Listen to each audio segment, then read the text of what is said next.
ಅಂಬುರಾಜ್ sir ಅವರೇ ನಮಸ್ಕಾರ.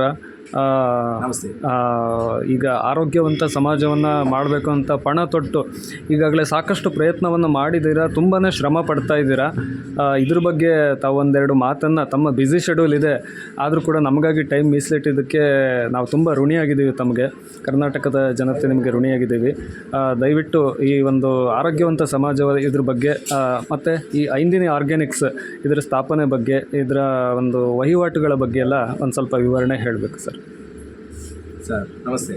ನನ್ನ ಹೆಸರು ಅಂಬುರಾಜ್. ನಾನು ಈ ತಮಿಳುನಾಡು ಈರೋಡು ಜಿಲ್ಲೆ ಅಂದಿಯೂರು ಹಾಗಂತೆ ಒಂದು ಊರಿಂದ ಮಾತಾಡ್ತೀನಿ. ನನಗೆ ಇದ್ರ ಬಗ್ಗೆ ಫಸ್ಟ್ ಹೇಗೆ ನಾನು ಈ ಥರ ಕೆಲಸಗಳ ಶುರು ಮಾಡ್ತೀನಿ ಅಂತ ಹೇಳಿದ್ರೆ, ನಾನು ಜೈಲಿರುವಾಗ ನಮ್ಮ ಕಾರಾಗೃಹ ರಂಗಭೂಮಿಯ ಮುಖಾಂತರ ಸುಮಾರು ನಾಟಕಗಳೆಲ್ಲ ಮಾಡ್ತಾ ಬಂದಿದೆ. ಜೈಲಿಂದ ಜೈಲಿಗೆ, ಜೈಲಿಂದ ಬಯಲಿಗೆ, ಈ ಥರ ಹೆಸರಲ್ಲಿ ಸುಮಾರು ನಾಟಕಗಳನ್ನು ಮಾಡ್ತಾಯಿದ್ದೆ. ರಂಗಭೂಮಿಯಲ್ಲಿ ಕೆಲಸ ಮಾಡ್ತಾಯಿದ್ದೆ. ನಮ್ಮ ಗುರುಗಳಾದ ಉಳುಗಪ್ಪ ಕಟ್ಟಿಮನಿ, ದೀಪಕ್ ಸರ್ ಇವರೆಲ್ಲ ಸೇರಿ ನಮ್ಮನ್ನು ಜೈಲೊಳಗೆ ಈ ಥರ ಕೆಲಸಗಳನ್ನು ಮಾಡಿಸಿದ್ರು. ಹಾಗೆ ಗಾಂಧಿ ಬಗ್ಗೆ ಒಂದು ನಾಟಕ ಮಾಡಬೇಕೆನ್ನುವಾಗ ಸುಮಾರು ಗಾಂಧಿ ಸಂಬಂಧವಾಗಿರುವಂಥ ಪುಸ್ತಕಗಳನ್ನು ಓದೋಕ್ಕೆ ನನಗೆ ಅವಕಾಶ ಸಿಕ್ಕಿತ್ತಲ್ಲಿ. ಅದರಲ್ಲಿ JC ಕುಮರಪ್ಪ ಅಂತ ಒಬ್ಬ ವ್ಯಕ್ತಿಯ ಬಗ್ಗೆ ನನಗೆ ಸ್ವಲ್ಪ ಮಾಹಿತಿ ಸಿಕ್ಕಿತ್ತು. ಅದನ್ನು ಹಿಡ್ಕೊಂಡು ಓದ್ತಾ ಅವರು ಭಾರತವನ್ನು ಒಂದು ಕೃಷಿ ಕ್ಷೇತ್ರವಾಗಿ ಕೃಷಿಯಿಂದ ನಮ್ಮ ಆರ್ಥಿಕ ಸಿದ್ಧಾಂತಗಳನ್ನು ಕಟ್ಟಬೇಕೆಂದು ಹೇಳಿ ಗಾಂಧಿ ಜೊತೆಗೆ ಸೇರಿಕೊಂಡು ಕೆಲಸ ಮಾಡಿರುವಂಥ ಒಂದು ಇಂಪಾರ್ಟೆಂಟ್ ಆದ ವ್ಯಕ್ತಿಯವರು. ಅವರ ಪುಸ್ತಕಗಳನ್ನು ಓದ್ತಾ ನನಗೆ ಪ್ರಮುಖವಾಗಿ ಒಬ್ಬರ ಹೆಸರನ್ನು ನನಗೆ ತಮಿಳುನಾಡಲ್ಲಿ ಕೇಳಿಬಂತು. ಅವ್ರ ಹೆಸರು ಒಂದು ನಮ್ಮಾಳ್ವಾರ್. ಮತ್ತು ಕರ್ನಾಟಕದಲ್ಲಿರುವಂಥ ಸುಭಾಷ್ ಬಾಳೇಕರ್ ಇರ್ತಾರೆ. ಇಲ್ಲಿ ತಮಿಳುನಾಡಲ್ಲಿ ನಮ್ಮಾಳ್ವಾರ್ ಅಂತೇಳಿ ಒಬ್ಬರು ನನಗೆ ಪರಿಚಯ ಆದರು ಆ ಪುಸ್ತಕದ ಮುಖಾಂತರ. ಮತ್ತು ಅವರನ್ನು ನಾನು ಹುಡುಕಿ ಓದೋಕ್ಕೆ ಶುರು ಮಾಡಿದೆ.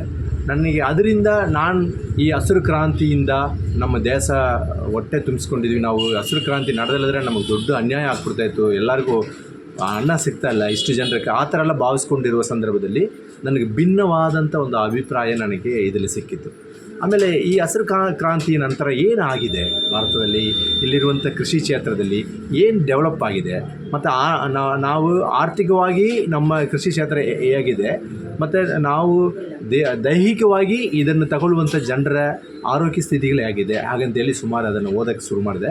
ಜೈಲಲ್ಲಿ ನನಗೆ ಅದಕ್ಕೆ ಸುಮಾರು ಅವಕಾಶಗಳು ಸಿಕ್ಕಿತ್ತು. ಓದ್ತಾ ಇಲ್ಲಿರುವಂಥ ಕೃಷಿ ವ್ಯವಸ್ಥೆಗಳ ಬಗ್ಗೆ ನನಗೆ ಸಿಕ್ಕಾಪಟ್ಟೆ ಅಸಮಾಧಾನ ಬಂತು. ಇಲ್ಲಿರೋ ಫರ್ಟಿಲೈಸರ್ ಇಲ್ಲದೆ ಏನೂ ಮಾಡೋಕ್ಕಾಗಲ್ಲಂಥ ಪರಿಸ್ಥಿತಿಯನ್ನು ತಂದು ನಿರ್ಮಾಣ ಮಾಡಿದ್ದಾರೆ.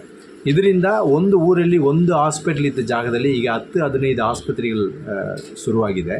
ಮತ್ತು ಎಲ್ಲರನ್ನು ಕೂಡ ಏನೋ ಒಂದು ಟ್ಯಾಬ್ಲೆಟ್ ತಗೊಂಡೇ ಬದುಕುವಂಥ ವ್ಯವಸ್ಥೆಯನ್ನು ನಿರ್ಮಾಣ ಮಾಡಿದೆ. ಆಮೇಲೆ ನಾವು ತಿನ್ನುವಂಥ ಎಲ್ಲ ಆಹಾರಗಳಲ್ಲಿಯೂ ವಿಷಪೂರಿತ ಆಹಾರಗಳಾಗಿ ಔಷಧಿಗಳನ್ನು ಇದಕ್ಕಾಗಿ ಅಥವಾ ನೊಣಗಳಿಗಾಗಿ ಔಷಧಿಗಳು ಹೊಡೆದು ತರಕಾರಿಗಳಲ್ಲೆಲ್ಲ ಕೂಡ ವಿಷಪೂರಿತವಾದ ತರಕಾರಿಗಳಾಗಿ ಮಾರುಕಟ್ಟೆಯಲ್ಲಿ ವ್ಯಾಪಾರದಲ್ಲಿದೆ. ಹಾಗೆ ಈ ವಿಷಪೂರಿತವಾದ ಆಹಾರಗಳನ್ನು ತಿನ್ನುವಂಥ ನಮ್ಮ ಸಮಾಜದಲ್ಲಿರುವಂಥ ಜನ ಆರೋಗ್ಯವಾಗಿ ಇರೋಕ್ಕಾಗಲ್ಲ. ಆರೋಗ್ಯವಾಗಿ ಇಲ್ಲದೆ ಒಂದು ಸಮಾಜ, ಆರೋಗ್ಯವಾಗಿ ಇಲ್ಲದೆ ಒಂದು ದೇಶವಾಗಿ ಪರಿಣಾಮ ಆಗುತ್ತೆ, ಬದಲಾಗುತ್ತೆ. ಆಮೇಲೆ ಇದ್ರ ಬಗ್ಗೆ ನನಗೆ ಸ್ವಲ್ಪ ಭಯವಾಯಿತು.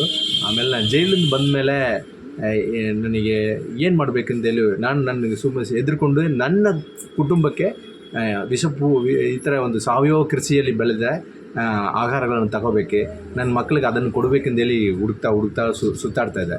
ಆದರೆ ಅದು ಸಾಧ್ಯವಾಗ್ತಾ ಇಲ್ಲ. ಅದು ಬರೀ ನನ್ನ ಖಾಸಗಿಯಾಗಿ ನನ್ನ ಕುಟುಂಬಕ್ಕೆ ಮಾತ್ರ ಇದನ್ನು ನಾವು ತಗೊಳ್ಬೇಕೆಂದರೆ ಅದು ಸಿಕ್ಕಾಪಟ್ಟೆ ತೊಂದರೆ ಇತ್ತು. ತಿಂಗಳು ಅದನ್ನು ಹುಡುಕ್ತಾ ಹೋಗೋದು. ಆಮೇಲೆ ನನಗೆ ಇನ್ನೊಂದು ಆಲೋಚನೆ ಬಂತು. ನಾನು ಬರೀ ನನ್ನ ಕುಟುಂಬ ಮಾತ್ರ ಒಳ್ಳೆಯದಾಗಿದ್ದರೆ ಅದು ಬರೀ ಸ್ವಾರ್ಥವಾಗಿರುತ್ತೆ.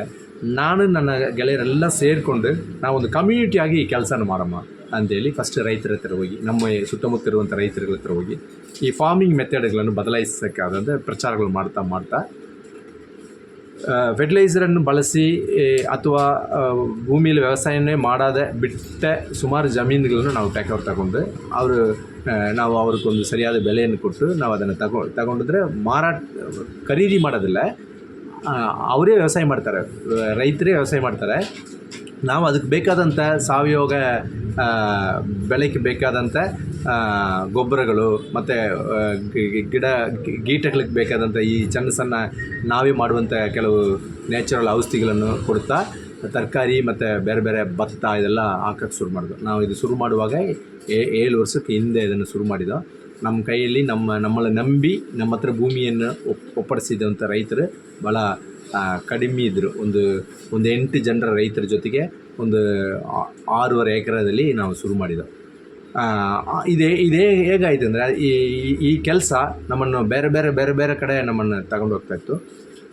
ಈ ನಾವೇನು ಮಾಡಿದೋ, ಇದು ಬರೀ ಒಂದು ಅನ್ಆರ್ಗನೈಸ ಇದನ್ನು ಮಾಡೋಕ್ಕಾಗೋದಿಲ್ಲ. ಇದನ್ನು ನಾವು ಒಗ್ಗೂಟಾಗಿ ಸೇರಿಕೊಂಡು ಮಾಡಬೇಕೆಂದೇಳಿ ಈ 5 ದಿನ ಆಗಿಂದ ಒಂದು ಹೆಸರಿಟ್ಕೊಂಡು ಒಂದು ಸಣ್ಣ ಅಂಗಡಿಯನ್ನು ನಾವು ಇಲ್ಲಿ ನಿರ್ಮಾಣ ಮಾಡಿಕೊಂಡು ಯಾರೆಲ್ಲ ರೈತರ ಸಾವಯವ ಕೃಷಿಗಳನ್ನು ಬೆಳೀತಾರೋ ಅವ್ರ ಹತ್ರ அதை ತಗೊಂಡು ಒಳ್ಳೆ ರೀತಿಯಲ್ಲಿ ಅವ್ರಿಗೆ ಮಾರ್ಕೆಟಿಂಗ್ ಸೈಡಲ್ಲಿ ನಾವು ಸಪೋರ್ಟ್ ಮಾಡೋಕ್ಕೆ ಶುರು ಮಾಡಿದೋ.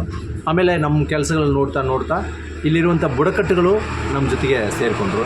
ಅಲ್ಲಿ ಕಾಡಲ್ಲಿ ಬೆಳೆಯುವಂಥ ಸಾಮೆ, ನವಣೆ, ರಾಗಿ, ಸಜ್ಜೆ ಈ ಥರ ಎಲ್ಲ, ಮತ್ತು ಅಲ್ಲಿ ಬೆಳೆಯುವಂಥ ಅವರೆ, ತೊಗರಿ, ಹಸಿರು ಕಾಳು ಇದೆಲ್ಲನೂ ತಂದು ಕೊಡೋಕ್ಕೆ ಶುರು ಮಾಡಿದ್ರು.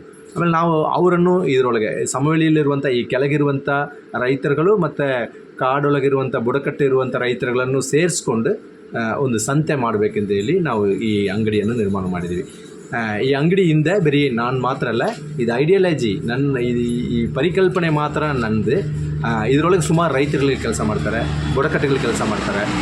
ಇದು ಒಂದು ಒಳ್ಳೆ ರೀತಿಯಲ್ಲಿ ಎಲ್ಲರಿಗೂ ಕೂಡ ಒಂದು ವ್ಯವಸ್ಥಿತವಾದ ಒಂದು ವ್ಯಾಪಾರವಾಗಿ ನಡೀತದೆ. ಈ ವ್ಯಾಪಾರದೊಳಗೆ ನಾವು ಭಾಳ ನೈತಿಕತೆಯನ್ನು, ಎಥಿಕ್ಸನ್ನು ನಾವು ಗಟ್ಟಿಯಾಗಿ ಹಿಡ್ಕೊಂಡಿದ್ವಿ. ಅದರಿಂದ ನಾವು ಎಲ್ಲಿ ಜರಿಯೋದಿಲ್ಲ. ಈ 7 ವರ್ಷದಲ್ಲಿ ನಮ್ಮ ಕೆಲಸಗಳನ್ನು ನೋಡಿ ಸುಮಾರು ರೈತರುಗಳು, ಬುಡಕಟ್ಟುಗಳು ಬೇರೆ ಬೇರೆ ಆರ್ಗಾನಿಕ್ ಫಾರ್ಮಿಂಗಾಗಿ ನಮ್ಮ ಜೊತೆಗೆ ಸೇರಿಕೊಂಡಿದ್ದಾರೆ. ಅದರ ಆಧಾರದ ಮೇಲೆ ಈ ಅಂಗಡಿ ನಡೀತಾ ಇದೆ.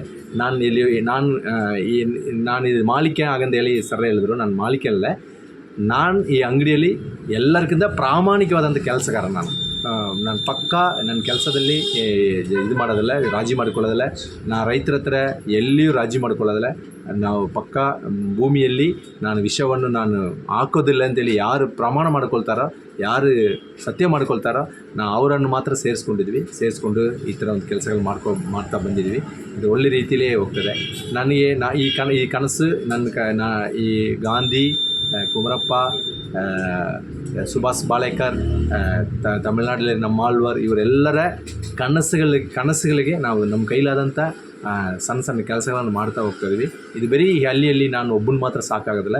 ಯಾರೆಲ್ಲ ಈ ಥರ ಮಾಡೋಕ್ಕೆ ಸಾಧ್ಯವಾಗುತ್ತೋ ಅವ್ರಿಗೆಲ್ಲದಕ್ಕೂ ನಾವು ಕೆಲಸ ಮಾಡಿಕೊಡ್ತೀವಿ.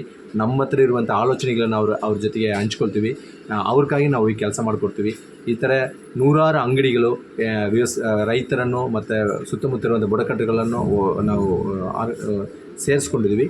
ಅದೇ ರೀತಿಯಲ್ಲಿ ಎಲ್ಲ ಕಡೆ ಕೂಡ ಒಂದು ಸಾವಯವ ಬೆಳೆಯನ್ನು ನಾವು ಕಡ್ಡಾಯವಾಗಿ ನಾವು ಮಾಡಬೇಕಾದಂಥ ಅನಿವಾರ್ಯ ಇದೆ. ಇವತ್ತೆಲ್ಲ ನಗರದಲ್ಲಿರುವಂಥ ಎಲ್ಲರೂ ಇದಕ್ಕೆ ಮಾಡೋಕ್ಕಾಗೋದಿಲ್ಲ. ಆದರೆ ಕೆಲವು ರೈತರುಗಳು ಇದು ಈ ಥರ ಸಾವಯವ ಕೃಷಿಗೆ ಬದಲಾಗ್ತಾದ ಈ ಅನಾರೋಗ್ಯ ಸಮಸ್ಯೆಗಳು, ಈ ಆಸ್ಪತ್ರೆಗಳ ಸಂಖ್ಯೆಗಳು ಕಡಿಮೆ ಆಗುತ್ತೆ. ಆರೋಗ್ಯವಾದಿರುವಂಥ ಜನ, ಆರೋಗ್ಯವಾದ ಸಮಾಜ, ಆರೋಗ್ಯವಾದಿರುವಂಥ ದೇಶ, ಅದು ನಾವು ಆ ನಿಟ್ಟಿನಲ್ಲಿ ನಾವು ಕೆಲಸ ಮಾಡ್ತಾ ಬಂದಿದ್ದೀವಿ.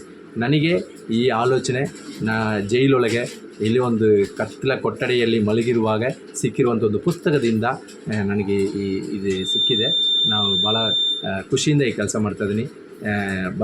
ಜೈಲಿಂದ ಬಂದ ಮೇಲೆ ನಾನು ಎಲ್ಲಿ ಹೋಗಿ ತಲೆ ತಗ್ಗುವಂಥ ಯಾವುದೇ ಇದನ್ನು ನಾನು ನಿರ್ಮಾಣ ಮಾಡಿಕೊಂಡಿಲ್ಲ. ಈಗ ನನ್ನ ಹಿಂದೆ ಸುಮಾರು ಜನ ಕೆಲಸ ಮಾಡ್ತಾರೆ. ನಾವೆಲ್ಲರೂ ಕೂಡ ಕೆಲಸ ಮಾಡ್ತೀವಿ.